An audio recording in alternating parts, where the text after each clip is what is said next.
अस्सलामुअलैकुम, आप देख रहे हैं फखर न्यूज़ और मैं हूं सादिया बतूल। सबसे पहले शामिल करते हैं आज की अहम खबरें। Report bureau chief Punjab GS Ayub. वज़ीर आला पंजाब असिस्टो डिवाइसेस और व्हील चेयर प्रोग्राम के तहत अफराद बाहम माजूरी में व्हील चेयर्स और मावन आलात की तकसीम की तकरीब डायरेक्टोरेट जनरल सोशल वेलफेयर में मुनाकिद हुई।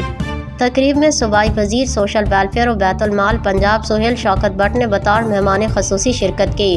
ज़िला लाहौर से ताल्लुक़ रखने वाले 111 मुस्तहिक अफराद में इलेक्ट्रिक व्हील चेयर्स और दीगर मावन आलात तकसीम किए गए।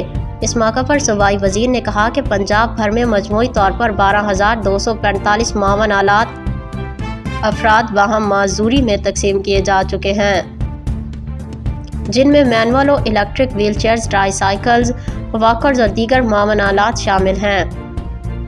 उनका मज़ीद कहना था कि अफराद बाहम माजूरी को बावकार और ख़ुद मुख्तार ज़िंदगी की तरफ लाना हुकूमत पंजाब की तरजीह और माजूरी से पाक पंजाब का विजन अमली शक्ल इख्तियार कर रहा है।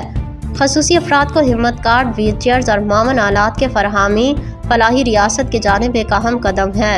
इस मौके पर एडिशनल सेक्रेटरी सोशल वेलफेयर मोहतरमा Amna Munir, DG social welfare Tariq Qureshi और महकमे के अफसरान भी मौजूद थे। मज़ीद अपडेट के लिए देखते रहिए फखर न्यूज़ HD। फिल वक्त के लिए इतना ही। मज़ीद खबरों की अपडेट के लिए जुड़े रहिए फखर न्यूज़ के साथ।